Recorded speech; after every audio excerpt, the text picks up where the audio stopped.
Students, तो कैसे हैं आप लोग। उम्मीद करता हूं कि आप लोग स्वस्थ होंगे, मस्त होंगे, अपनी पढ़ाई में व्यस्त होंगे। तो दोस्तों, मैं विनय विश्वकर्मा आपका स्वागत करता हूं आपके अपने चैनल विनय से स्टडी में। तो दोस्तों, आज के वीडियो में हम क्लास 12 केमिस्ट्री के लिए जो हमारा इंटरमीडिएट का बोर्ड एग्जाम होने वाला है क्लास 12 का, उसके बोर्ड परीक्षा की तैयारी के लिए महत्वपूर्ण सुझाव को समझेंगे कि हमें बोर्ड एग्जाम की तैयारी कैसे करनी है, केमिस्ट्री विषय की क्या क्या टॉपिक पढ़ना है और कहाँ से पढ़ना है, किस प्रकार से पढ़ना है। तो आइए वीडियो को स्टार्ट करते हैं। अगर आप वीडियो पर हैं तो वीडियो को लाइक कर दीजिए, चैनल पर हैं तो सब्सक्राइब कर दीजिए, क्योंकि बोर्ड एग्जाम के हर इंपॉर्टेंट टॉपिक का वीडियो आपको चैनल पर मिलता रहेगा। यह वीडियो आपके लिए बहुत ही इंपॉर्टेंट होगा। तो आइए देखते हैं। देखिए,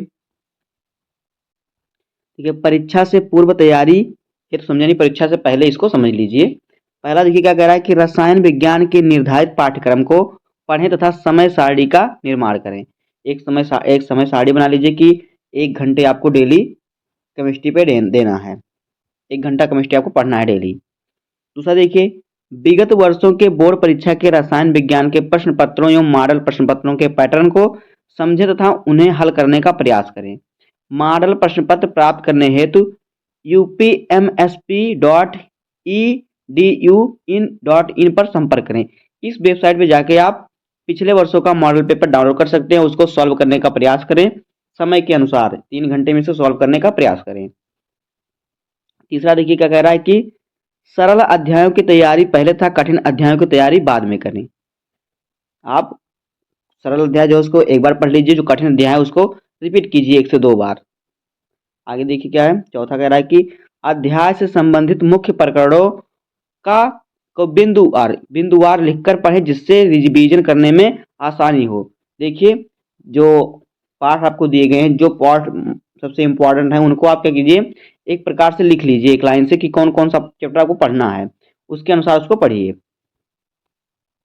आगे देख रहा है, पांचवा टॉपिक क्या कह रहा है कि अध्याय से संबंधित मुख्य प्रकरणों को फ्लो चार्ट बनाकर याद करें। इस प्रकार से देखिए फ्लो चार्ट होता है, इस प्रकार से आपको बना के केमिस्ट्री में याद करना है। जैसे कि देखिए एक चार्ट आपको बता दे रहा हूँ यहाँ पे देखिए, जैसे कि क्रिस्टलीय ठोसों का वर्गीकरण। तो यहाँ पे देखिए आणविक ठोस, आयनिक ठोस, धात्विक ठोस और सहसंयोजक ठोस, इस प्रकार से होता है इसका चार्ट। उसके बाद देखिए आणविक ठोस में क्या क्या होता है, अध्रुवीय आणविक ठोस, ध्रुवीय आणविक ठोस और फिर हाइड्रोजन आबंधित ठोस। तो देखिए इसका उदाहरण यहाँ पे दिया हुआ है नीचे, इससे आप समझ लीजिए। इस प्रकार से आप चार्ट बना लीजिए, जो जो इंपॉर्टेंट टॉपिक है चार्ट के अनुसार आप पढ़ेंगे तो आपको जल्दी याद हो जाएगा। आगे देखिए कह रहा है कि भौतिक रसायन संबंधी अध्यायों से अंकित प्रश्न पूछे जाते हैं, अतः अध्यायों से संबंधित फार्मूलों की सूची बना ले। जितने भी फार्मूले हैं, सूत्र हैं, उसको आप एक पन्ने में लिख लीजिए, उसको आप कहीं लगा लीजिए डेली। उसको आप 1 घंटे जब भी आप वहाँ पे जाइए तुरंत उसको देखिए, बार बार उसको देखते रहेंगे तो आपको याद हो जाएगा। सातवां है आंकिक प्रश्नों का हल करने का प्रयास करें। जो आंकिक प्रश्न है उसको हल करें। आठवां, कार्बनिक तथा अकार्बनिक रसायन संबंधी अध्यायों के समीकरण को लिखकर समझने का प्रयास करें। जो समीकरण होता है कार्बनिक अकार्बनिक, उसको रफ में लिखिए और उसको याद कीजिए। उसके बाद देखिए प्रमुख यौगिकों के विचरण की विधियां तथा रासायनिक गुणों का फ्लो चार्ट बनाकर पढ़ें। जो यौगिक है उनका विधि और रासायनिक गुण, उसके रासायनिक गुणों का एक चार्ट बना ले, एक पेपर में लिख लीजिए एक पन्ने में, उसी को आप पढ़िए। 10 नंबर है प्रकरणों से संबंधित चित्रों को बनाकर अभ्यास करें। प्रकरण यानी जो अभिक्रिया, जो मतलब जैसे कि किसी का निर्माण जैसे होता है कि डीकन विधि द्वारा क्लोरीन का निर्माण, तो इन सभी का क्लोरीन का जो निर्माण, इन सभी का इसको आप एक चार्ट बनाकर वहां से अच्छे से पढ़िए, सभी का टिक लगा लीजिए और एक पन्ने में लिख लीजिए कि आपको क्या क्या पढ़ना है। आगे देखिए IUPAC नामांकन तथा समावयवता संबंधी प्रकरणों की सूची, चार्ट तथा फ्लो चार्ट बनाकर अभ्यास करें। IUPAC नियम को भी आप पढ़ लीजिएगा। उसके बाद देखिए आगे क्या है, प्रकरणों को रटने के स्थान पर समझने का प्रयास करें। आप क्या कीजिए, इनको जो आप रट रहे हैं, रट लिया मत, उसको समझिए। जब समझ जाएंगे आप तो आप किसी भी टॉपिक को हल कर लेंगे। अगर रटेंगे तो जो रटेंगे वही आप लिख सकते हैं सिर्फ।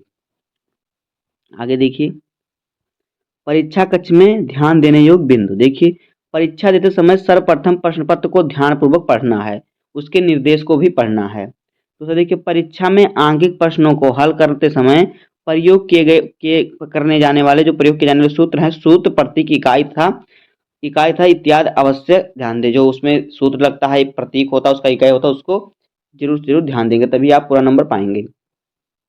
आगे देखिए, उत्तर पुस्तिका में रासायनिक समीकरण लिखते समय ध्यान दें कि वह संतुलित हो तथा ताप, दाब, उत्प्रेरक, कार्बनिक, वर्धक आदि का उल्लेख अवश्य हो। जब आप कोई भी समीकरण लिखिए तो उसको संतुलित कर दीजिए। आगे देखिए, उत्तर पुस्तिका में सुंदर तथा स्पष्ट सुलेख से उत्तरों को लिखें, मतलब उसमें कोई कटपिट मत कीजिएगा। शीर्षकों को लिखने के लिए काले तथा नीले स्केप चेन का प्रयोग यानी स्केच का प्रयोग कीजिए, जो आप हेडिंग डालने के लिए। आगे देखिए, चित्र बनाने तथा नामांकन है तो रंगीन पेंसिल का प्रयोग करें। चित्र बनाने के लिए क्या करें, पेंसिल का प्रयोग कीजिएगा और फिर अगर आप पेंसिल चित्र बना दीजिए, उसका जो नाम लिखना है उसको आप पेन से भी लिख सकते हैं, तो आपका चित्र ज़्यादा देखने में अच्छा लगेगा। आगे देखिए, सर्वप्रथम सरल प्रश्नों को हल करें, तत्पश्चात कठिन प्रश्नों को हल करें। सबसे पहले जो प्रश्न आपको आता है उसको आप हल कीजिएगा और उसके बाद जो कठिन प्रश्न जो नहीं आता उसको बाद में हल कीजिएगा। क्यों?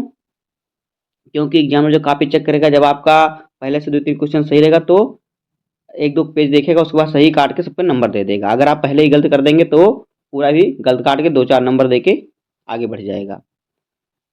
आगे देखिए, समय का ध्यान रखते हुए प्रश्न पत्र को हल करें, यानी आप घड़ी लगा के जाइएगा, 3 घंटे में आपको पूरे प्रश्न पत्र को हल करना है। उसके बाद देखिए, प्रश्नों के प्रकार के आधार पर उत्तर दीजिए। जैसे कि जो प्रश्न आपका 20 नंबर में उसका 20 शब्दों में उसका उत्तर देना है तो उसको 20 शब्दों में ही दें, ना कि उसे 50 शब्दों में दें। अगर आप ऐसा करेंगे तो आपकी समय की बर्बादी होगी। आगे देखिए, उत्तर को फ्लोचार्ट के माध्यम से प्रदर्शित करने का प्रयास करें।